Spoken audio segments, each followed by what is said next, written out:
I've got a question, what am I doing here? I've got a question, what am I doing here? Hello from New York City, more specifically, Brooklyn, and even more specifically, the guest bedroom of my brother and sister-in-law's new apartment, which is lovely. You might hear some city noise in the background. That's just New York. I used to live here. I find it very calming, just kind of the din of humanity existing. Anyway, we have a day off tour, a joyous occasion. I have already done laundry, taken a shower that lasted more than 2 minutes, and shaved my legs, which are 3 great luxuries when you live on a tour bus with 11 other people. Last week on What Am I Doing Here, I visited Powell's City of Books in Portland, a truly amazing place. On this week's episode, I want to talk to you about the book I just finished reading. It is called Severance, and it is the debut novel by Ling Ma. So this book considers a world in which our millennial protagonist, named Candace, has survived a pandemic flu, Shen fever, that has wiped out most of the world's population. So no more Google, no more cable company, no more anything, really. And she has joined a small group of survivors as they make their way to the facility. The book takes place half in present apocalyptic day, half in the past, when Candace is working diligently to oversee the mass production of Bibles, which is her office job. So this is a book about capitalism, technology, the internet, authenticity, repetition, and the often problematic nature of memory. Here we go, boys and girls. I like reading books. I should say right off the top that there will not be any spoilers. I do not believe in spoilers. I hate spoilers. I even hate spoilers on cars. That's how much I hate spoilers. So I promise not to reveal more than what is on the back cover.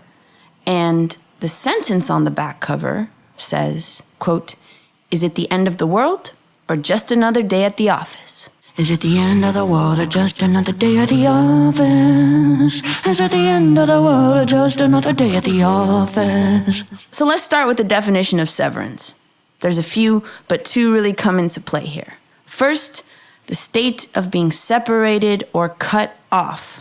Second, dismissal or discharge from employment.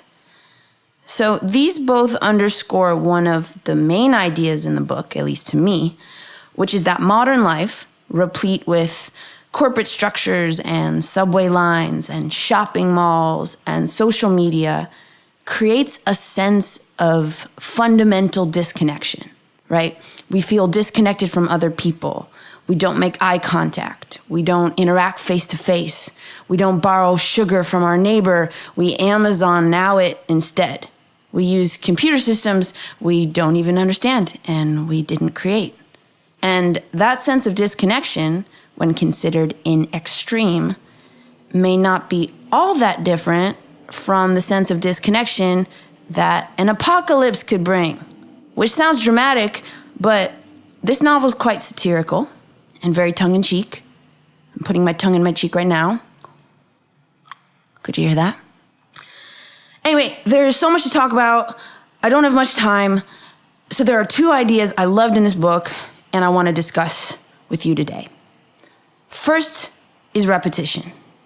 So the question here is, does repetition imbue actions with meaning? Does it rob them of meaning over time, or does it do neither? And, throughout this book, there are these constant themes of reenactment, recreation, reproduction, verisimilitude. And, I really think it begs this question. I'm quoting here from the book, Candace's job is to oversee Bible production. And it says, quote, "Of any book, the Bible embodies the purest form of product packaging. The same content repackaged 1,000,000 times over, in new combinations ad infinitum. It is the best-selling book of the year every year." This is kind of a crazy question, but was the first version of the Bible the most real version? Is the first time you do something, the realest form of doing that thing? You know, it's like you kind of have to ask the question, like, at what point does something that was real or authentic become fake or inauthentic?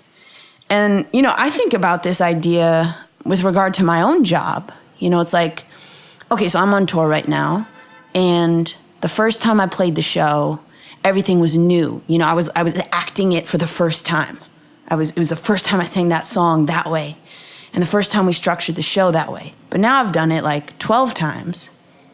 So does that mean somehow the show is less real? I don't think it is, but there is something weird about repetition and what it does to the action that is being repeated. So I just encourage you guys, because it kind of got like a lot of wheels spinning in my mind, like thinking about this concept of when we reproduce and reenact and recreate something, what does it do to that thing? Whew, okay. Am I talking fast? I feel like I've had a lot of coffee today. Okay, we got some sirens. I'm waiting for the sirens to pass. Okay, they're gone. The second idea that I want to talk to you about is the internet and what the fuck it is. Pardon my French. I'm going to quote from the book here because I think this is such a beautiful and profound passage, and it has like not left my mind since I finished this book. So here we go. Quote, "The internet is the flattening of time. It is the place where the past and the present exist on one single plane, but proportionally, because the present calcifies in the past, even now, even as we speak, perhaps it is more accurate to say that the internet almost wholly consists of the past. It is the place we go to commune with the past." Whew, dude, that like hit me. When I read that, I almost burst out crying. I feel like crying now.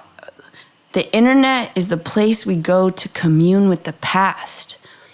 I don't know if there's even more to say than that. I was so shaken up by this idea, which in retrospect seems so obvious, but that the internet, while it is about the present moment, you know, I think so many of us use it and interact with it to engage with like former versions of ourselves, former versions of other people, identities that once were. You know, it's like you look back, I do this sometimes, like I look back through my Instagram feed and I'll like look at some old posts. It's like this weird scrapbook. And, you know, I think one of the elements of this book, again, I don't want to spoil anything, but is sort of the sometimes harmful effects of getting too deep inside your own memory. And to me, getting too deep inside your own memory is like going into an internet wormhole. That's what like is dangerous about that and kind of like psychologically so damaging. So I just wanted to share that with you guys because it like freaked me out to read that, and it kind of illuminated a lot of things. So thanks, Ling. You kind of made my year with that.